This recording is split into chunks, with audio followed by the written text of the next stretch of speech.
The Great Hall of the Galactic Council had not known peace in 47 years. Every wall was made of dark metal. Every light was dim. The air itself felt heavy with anger and sadness, like the room had absorbed too much pain to ever feel clean again. Ambassador Tella sat at the long table, her gray hands flat against the cold surface. She was tired. Not the kind of tired that sleep could fix, but the deep tiredness that comes from fighting a war that never ends. Her people, the Veluxi, had once been artists and builders. Now they were soldiers and mourners. Across from her sat Commander Rin of the Korath Dominion. His skin was covered in dark green scales that caught the dim light. His yellow eyes held nothing but hatred. He had been fighting the Veluxi since he was young.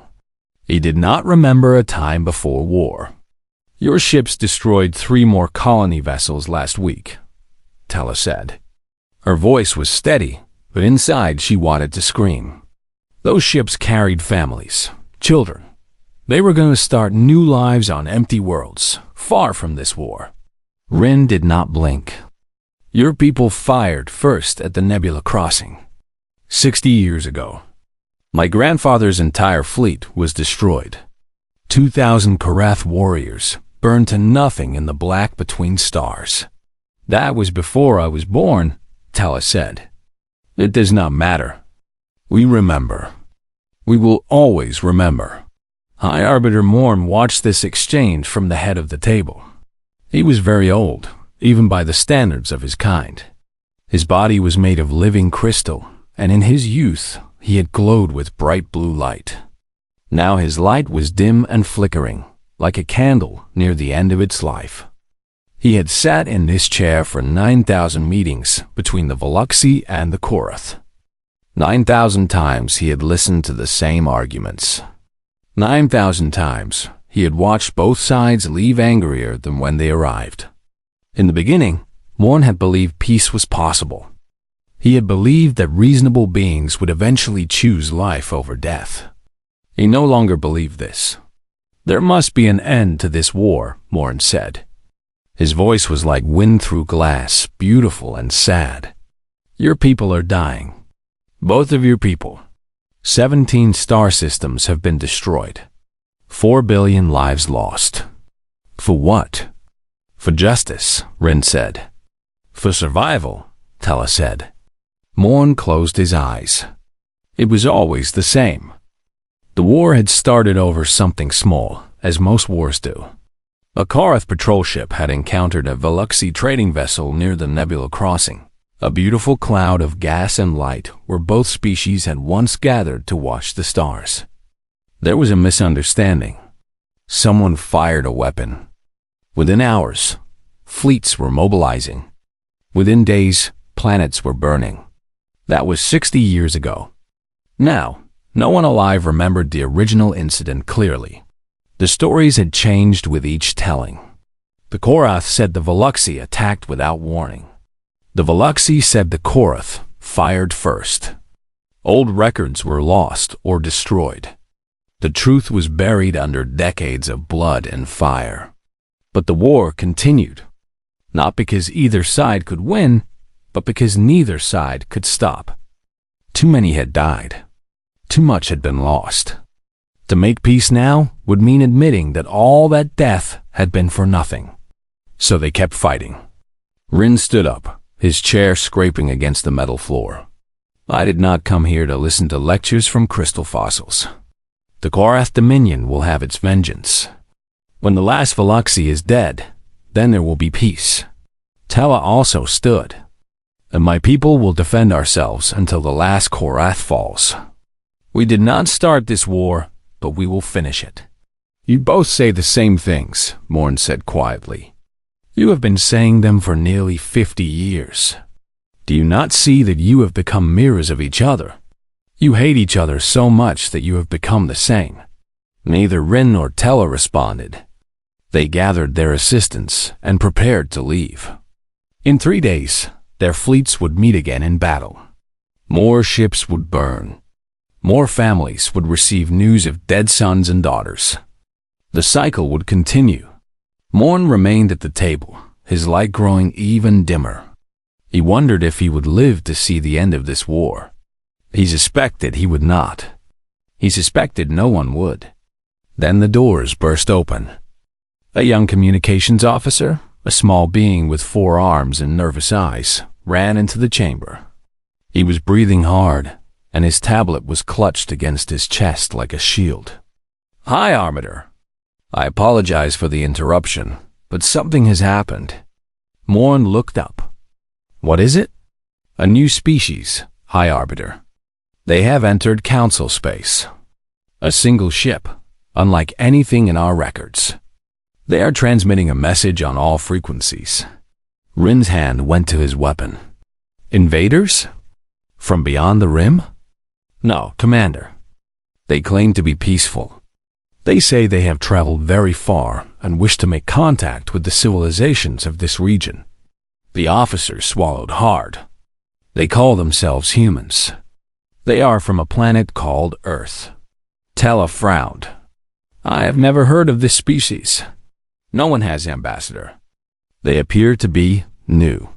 Morn's crystal body flickered with something that might have been interest. In his 9,000 years, he had seen many species rise and fall. He had watched empires crumble and new ones take their place. But a truly new species, one that no one had encountered before, was rare. "Where is this ship?" he asked. "It is stopped at the edge of the neutral zone. They are requesting permission to approach. They say they detected our conflict and wish to—" The officer checked his tablet, confused by the words. "They wish to offer assistance," Rin laughed. It was a harsh sound, like metal scraping metal. "Assistance? One ship against 2 armadas? These humans are either fools or madmen." "Perhaps," Morn said slowly. "Or perhaps they are something else entirely.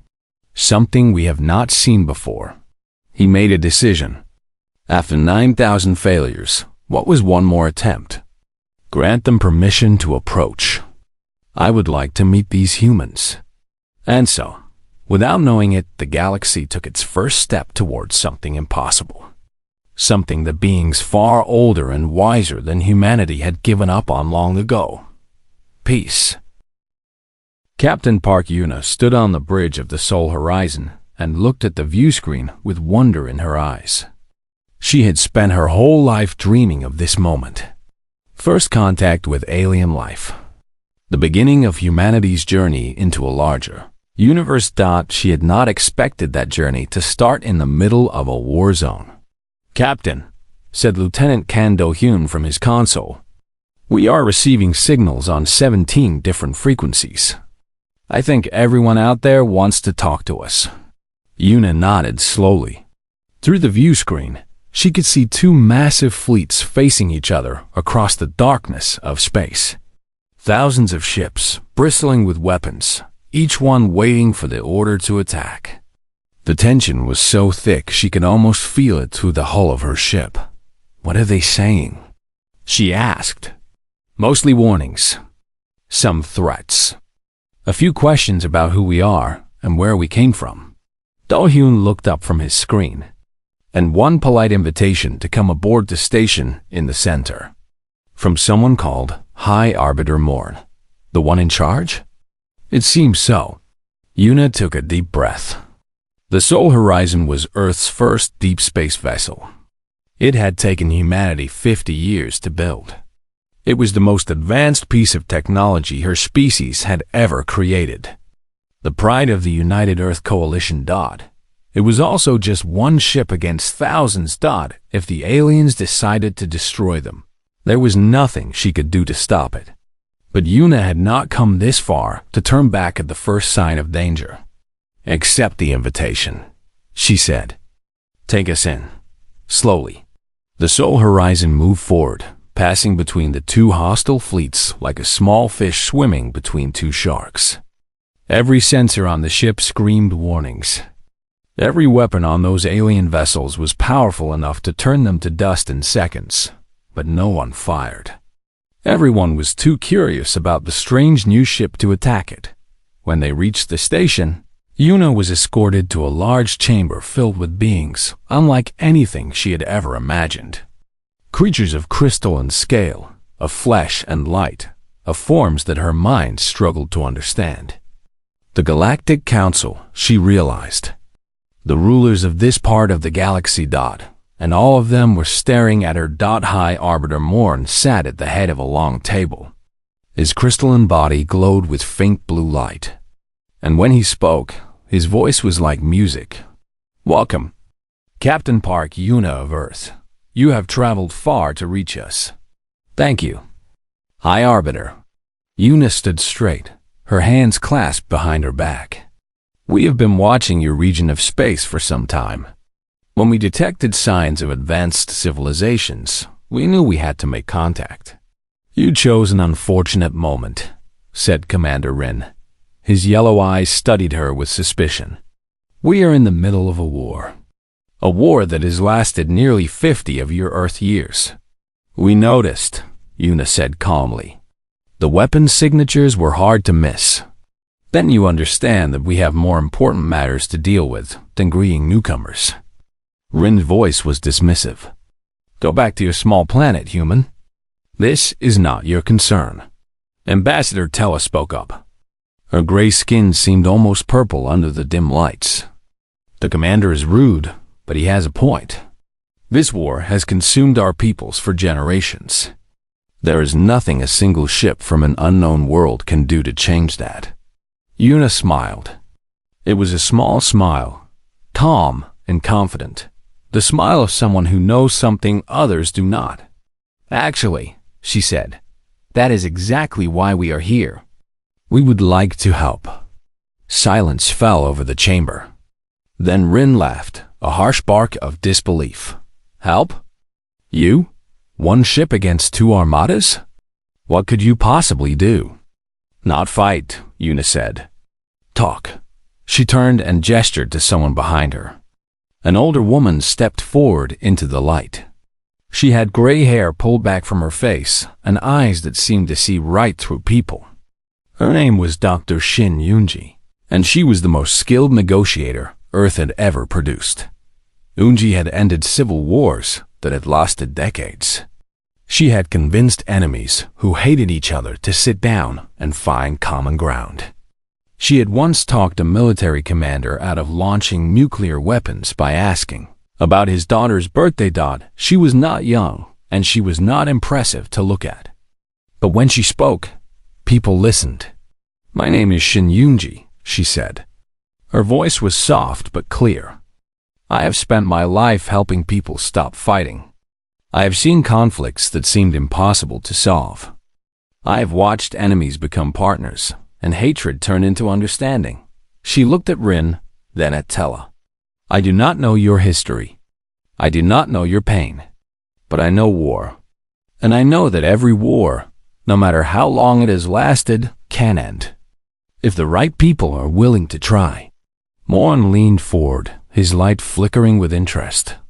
"You believe you can end a war that has lasted 50 years? A war that has killed billions? I believe I can help you end it yourselves," Yunji said. "The question is whether you are willing to listen." Rin stood up, his scales bristling with anger. "I will not be lectured by some soft creature from an unknown world. The Korath do not surrender. We do not negotiate." "I am not asking you to surrender," Yunji said. She did not raise her voice. She did not step back. "I am asking you to talk. Just talk, for a few hours. What do you have to lose?" "Our honor," Rin growled. "Your honor?" Yunji tilted her head. "Or your excuses?" The room went very still. No one had ever spoken to a Korath commander like that. Rin's hand moved toward his weapon, but before he could act, Tella spoke. "Wait." Her voice was tired, so tired. Perhaps we should hear what she has to say. We have tried everything else. We have fought for 50 years and achieved nothing but death. What harm is there in listening for a few hours?" Rin stared at her. For a moment, it seemed like he would refuse. Then something shifted in his eyes. Something that might have been exhaustion or doubt or the faintest flicker of hope. "Fine," he said through clenched teeth. "A few hours. But when this fails, human, do not say I did not warn you." Yunji smiled. It was a warm smile, full of patience and understanding. "Thank you, Commander. That is all I ask." And so the negotiations began. 2 hours into the negotiations, Commander Rin threw a chair across the room. The heavy metal seat flew through the air and crashed against the wall with a sound like thunder. Everyone in the chamber flinched. Everyone except Dr. Shin Yunji, who remained perfectly still in her seat, her hands folded calmly on the table. "This is pointless," Rin shouted. His voice echoed off the walls. "You know nothing of our history, nothing of our suffering. The Veluxi killed my grandfather and 2,000 warriors at the Nebula Crossing. They burned them alive in their ships. After your forces destroyed their southern continent," Yunji said quietly. "Yes, I have been reading the records." Rin stopped. His yellow eyes narrowed. "What did you say?" "The attack on the Veluxi homeworld. It happened 3 months before the Nebula Crossing incident. Your fleet used plasma weapons to burn an entire region of their planet. Millions died." Yunji's voice remained calm, almost gentle. "I am not saying this to blame you, Commander. I am saying it because the truth matters. Both sides have done terrible things. Both sides have suffered. That is what war does." Ambassador Tella, who had been silent, looked down at the table. Her gray hands were trembling slightly. "We do not speak of the southern burning," she said softly. "It is too painful. It is too painful. Even now, after all these years, we cannot—" She could not finish the sentence. Yunji nodded with understanding. "I know. Grief like that does not fade. It becomes part of you, part of your people. You carry it with you everywhere you go. Then you understand why peace is impossible," Rin said. His voice was quieter now, but still hard. "Too much blood has been spilled. Too many graves have been dug. We cannot simply forget. I am not asking you to forget." Yunji stood up slowly. She was not a tall woman, but somehow, in that moment, she seemed to fill the room. "May I show you something, Commander?" She pulled out a small device and pressed a button. A holographic image appeared in the air above the table. It showed a city in ruins. Buildings were collapsed. Smoke rose from the rubble. Bodies lay in the streets. "This is Bizin," Yunji said. "A city on Earth. In what we called the Korean War, it was nearly destroyed. Millions of people died in that conflict. Families were torn apart. Brothers fought against brothers." She pressed another button. The image changed to show an old woman with white hair and kind eyes. "This was my grandmother. She was 7 years old when the war came to her village. She watched her brother die in her mother's arms. She never forgot that moment. She told me about it many times before she died." Yunji looked at Rin, then at Tella. Her eyes were shining with something that might have been tears, but her voice remained steady. "That war ended 70 years before I was born, but its effects lasted for generations. The hatred, the fear, the pain. It passed from parents to children to grandchildren. Some people wanted revenge forever. Some people believed peace was impossible. What happened?" Tella asked. Her voice was barely a whisper. "Time and choices." Yunji turned off the hologram. Slowly, painfully, people chose to stop fighting. Not because they forgot what happened. Not because the pain went away. But because they realized that the dead do not care who wins. The room was silent. "My grandmother hated the people who killed her brother," Yunji continued. "She hated them until the day she died. But she also told me something else. She said that hatred is like drinking poison and waiting for your enemy to die. It destroys you from the inside. It eats away at everything good until there is nothing left.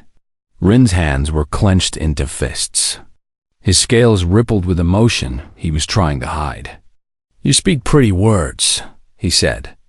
"But words do not bring back the dead. Words do not undo 60 years of war." "No," Yunji agreed. "They do not. Nothing can bring back the dead, Commander. Nothing can undo what has been done. But you can choose what happens next. You can choose whether your children and grandchildren inherit stars or ashes." She walked around the table until she was standing directly in front of Rin. She was so small compared to him. He could have broken her in half with one hand. But she showed no fear. "You have a son," she said. Rin went rigid. "How do you know that?" "I asked your crew members while we were preparing for this meeting. He is 17 years old. Tall for his age. Good at mathematics. He wants to be an engineer. What is your point? Next year, he will be old enough to be sent to the front lines. He will become a soldier, like you. He will learn to kill, like you." Yunji paused. "And one day, he will wake up in the middle of the night, unable to sleep, because he cannot stop seeing the faces of the people he has killed." "Like you." Rin said nothing. But something in his eyes changed. A crack appeared in the armor he had worn for so long. "Or," Yunji said softly, "you can choose a different future for him. A future where he builds things instead of destroying them. Where he uses his gift for mathematics to create, not to calculate weapons trajectories. Where he grows old and tells his grandchildren about the war that ended, instead of the war that never stopped." She reached out and placed her small hand on Rin's scaled arm. "I cannot undo the past, Commander. Neither can you. But the future is still unwritten. What will you choose?" Rin looked down at her hand. Then he looked at Tella, his enemy of 50 years. And for the first time in longer than he could remember, he did not see a monster. He saw someone as tired and broken as himself. "I do not know if I can forgive," he said. His voice cracked on the words. "Forgiveness can come later," Yunji said. "Or it may never come at all. That is not what I am asking for. I am only asking you to stop. To put down your weapons long enough to see if there might be another way." Rin closed his eyes. Somewhere deep inside him, in a place he had locked away many years ago, something began to shift. Captain Park Yuna stood in the observation deck of the council station, watching the stars through the massive window. The two fleets still hung in space outside. Thousands of weapons pointed at each other, waiting for orders that might never come. Lieutenant Kan Do-yoon found her there, standing alone in the darkness. "Captain, Dr. Shin has been in the negotiation chamber for 4 hours now. Should we be worried?" Yuna shook her head without turning around. When Yunji goes quiet, that is when she is working hardest. She is listening. Listening to what? They have been arguing since the moment we arrived. To what they are not saying. Yuna finally turned to face him. Her expression was thoughtful. "Have you noticed anything strange about Commander Rin?" Do-hyun frowned. "He is angry, aggressive. He seems to hate everything." "Yes, but watch him when someone mentions the Nebula Crossing, the incident that started this war." Yuna walked toward a console and pulled up recordings from the negotiation room. "See? There. Every time it comes up, he does not just get angry. He looks away. His hands shake. His voice changes. What does that mean?" "It means he is not just angry, Do-hyun. He is guilty." The lieutenant stared at her. "Guilty?" "But his people were the victims at the Nebula Crossing. His grandfather died there. That is what everyone believes. That is the story that has been told for 60 years. Yuna pulled up old records on her console, documents she had spent hours studying since they arrived. But I found something interesting in the original transmissions. The ones from before the war started. before both sides began rewriting history to make themselves look better. She pointed at the screen. The Korath fired first, not the Veloxi. The original incident was caused by a Korath patrol ship that mistook a Veloxi trading vessel for a military target. They attacked without warning. The Veloxi fought back in self-defense. If that is true, why does no one know? Because the Korath covered it up. They were embarrassed that one of their ships had made such a terrible mistake. So they changed the records. They told their people that the Veloxi attacked first. And then, when the Veloxi responded with force, the war began. Dohan sat down heavily in a nearby chair.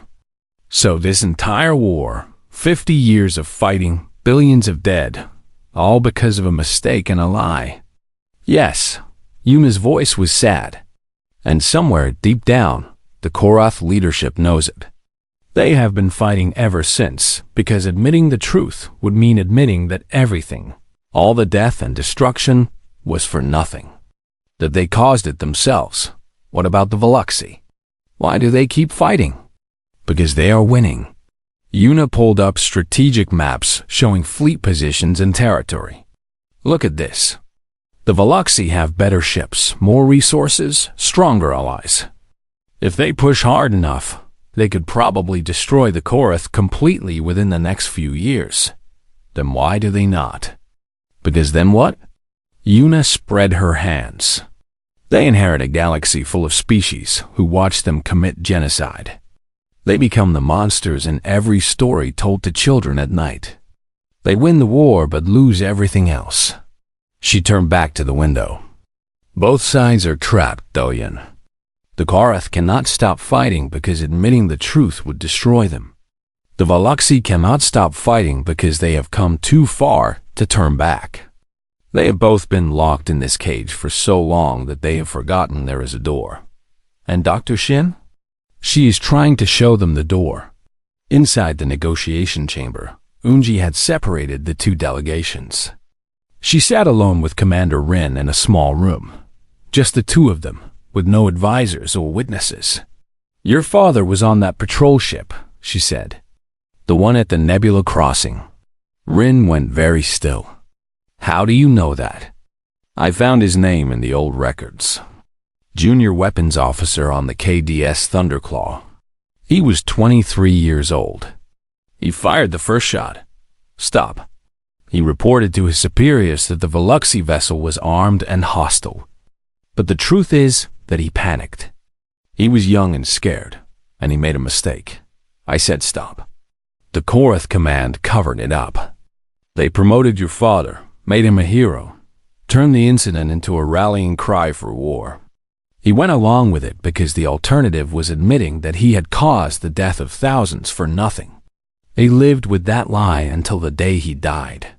Rin stood up so fast that his chair fell over. His hands were shaking. His yellow eyes were wide with something that looked like terror. You do not know what you are talking about. You were not there. You do not understand.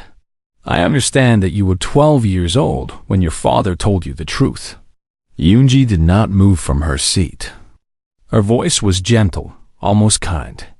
On his deathbed, he confessed to you what really happened. He made you promise to never tell anyone. And you have kept that promise for 30 years. Rin made a sound that was not quite a word. It was the sound of something breaking inside him. You have carried this weight your entire life, Yunji said. The truth of what started this war. The guilt that belongs to your family. You have fought harder than anyone, killed more enemies than anyone, because you thought that if you could just win, if you could destroy the Veloxi completely, then maybe the lie would become true. Maybe your father's mistake would be justified. Rin sank back into his chair. He looked like a creature that had been running for a very long time and had finally collapsed. It does not work, he whispered. No matter how many I kill, no matter how many battles I win, the guilt never goes away. No, Yunji agreed softly. It never does. But you can stop creating more of it. You can stop adding to the mountain of death that your father built on that day 60 years ago. She reached across the table and took his hand. You can end this, Commander. You have the power to stop the war that your family started. It will not erase the past. Nothing can do that. But it will mean that your son and his children and their children will grow up in a galaxy at peace. Is that not worth more than victory? Rin looked down at her small hand wrapped around his massive one dot, and for the first time in his life, he allowed himself to cry. The 5th hour began. Ambassador Tella and Commander Rin sat across from each other one final time. But something had changed. The air in the room felt different. The hatred was still there, buried deep like old bones under the ground. You cannot erase 50 years in one afternoon. But something else had broken through the surface. Something fragile and strange. Hope. Dr. Shin Yunji stood at the head of the table. Behind her, Captain Yuna and Lieutenant Do Yoon watched in silence. High Arbiter Morn's crystalline body glowed brighter than it had in decades, as if he was finally allowing himself to believe that this moment might be real. What I am about to show you is not a peace treaty, Yunji said. She pressed a button, and a document appeared in the air above the table, floating in golden light. Peace is complicated. It will take years to negotiate properly. There are reparations to discuss, territories to return, refugees to resettle, crimes to address. All of that will come later. She looked at Rin, then at Tella. This is a ceasefire. Nothing more. A simple agreement to stop shooting at each other while we figure out everything else. It does not require you to forgive. It does not require you to forget. It only requires you to say one word. The document was short. Just a few paragraphs. A statement that both sides would return their fleets to home territory. That no new attacks would be launched. That a neutral council would be formed to begin formal negotiations. Rin stared at the glowing words. His hands were clasped tightly together on the table. In his mind, he could see his son's face. Tall and strong and young, with his mother's gentle eyes. 17 years old, and already talking about joining the military, about fighting in the war, about honoring his family name. If I agree to this, Rin said slowly, my people will call me a coward. They will say I betrayed the memory of everyone who died. Yes, Yunji said. They will. At first. And later? Later, they will call you the one who ended 50 years of death. The one who gave their children a future. The one who was brave enough to stop when everyone else wanted to keep fighting. She paused. Which name do you want to be remembered by, Commander? Rin was silent for a long time. When he finally spoke, his voice was rough and tired. Yes, he said. I agree. Tella closed her eyes. Tears were running down her gray cheeks, leaving silver trails. She thought of her sister, who had died in a battle 15 years ago. She thought of her parents, who had spent their entire lives preparing for a war that had started before they were born. She thought of all the young Veluxi who had been taught to hate the Korath, to see them as monsters without souls. Some of her people would never accept this. They would call her a traitor. They would say she had sold out the dead for a worthless promise from their enemies. But the dead do not care who won. Yes, Tella said. I agree.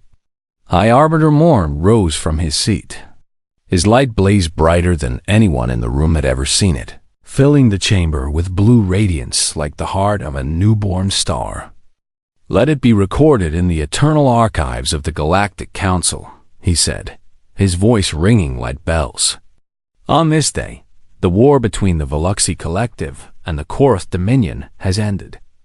After 47 years of conflict, after billions of lives lost, after 17 star systems burned and countless futures destroyed, the fighting stops today. He turned to look at Yuna and her crew. And let it be recorded that this peace was made possible by the humans of Earth. a young species, unknown to us until this very day, who traveled across the stars and accomplished in 5 hours what we could not accomplish in 50 years. Una bowed her head. We did very little, High Arbiter. All we did was hold up a mirror.